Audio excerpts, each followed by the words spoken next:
ഇപ്പൊ അടിപൊളിയല്ലേ, എല്ലാ ഫ്രണ്ട്സും വിളിക്കുന്നു.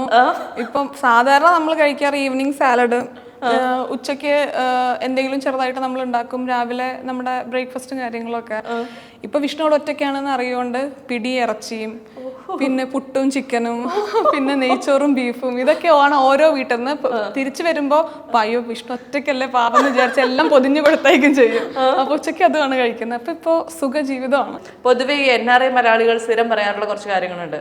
ഓ മൈ ഗോഡ്, ഇവിടുത്തെ ക്ലൈമറ്റ് അഡ്ജസ്റ്റ് ചെയ്യാനേ പറ്റുന്നില്ല, എനിക്ക് ഇഷ്ടമുള്ള ഡ്രസ്സ് ഇട്ട് കഴിഞ്ഞാൽ ഇതെന്താ ആൾക്കാർ ഇങ്ങനെ തുറച്ചു നോക്കുന്നത്, ഇങ്ങനെയുള്ള ഏതെങ്കിലും കമന്റുകൾ സ്വയം തോന്നി തുടങ്ങിയോ? ക്ലൈമറ്റ് നല്ലതായിട്ടാണ് എനിക്ക് തോന്നിയത്.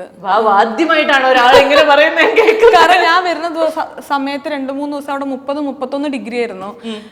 ഇവിടെ കുറച്ച് ഹ്യൂമിഡിറ്റി ഉള്ളതുകൊണ്ടേ നമ്മൾ വിയർക്കും. അവിടെ നമ്മൾ ഒരുമാതിരി പുഴുങ്ങലാണ്. അപ്പൊ എനിക്ക് ഭയങ്കര ഡൈജഷൻ ശരിയാവാത്ത പോലെയും ഭയങ്കര ഇങ്ങനെ ദേഷ്യം വരുന്ന ഒരു ഫീൽ ആയിരുന്നു. അവിടെയാണെങ്കിൽ എല്ലാ റൂമിലെയും ഫാനില്ല. AC എന്നുള്ള സിസ്റ്റം യൂറോപ്പിൽ ഇപ്പൊ വന്നു തുടങ്ങുന്നേ ഉള്ളൂ. ഇതിന്ന് ഇവിടെ വന്നപ്പോ റൂമിൽ AC, അത്യാവശ്യം തിരക്കേടില്ലാത്ത ഇത്, എല്ലാ റൂമിലും ഫാൻ. അപ്പൊ എനിക്ക് മൊത്തത്തിൽ സുഖമാണ് എനിക്ക് ഫീൽ ചെയ്യുന്നത്.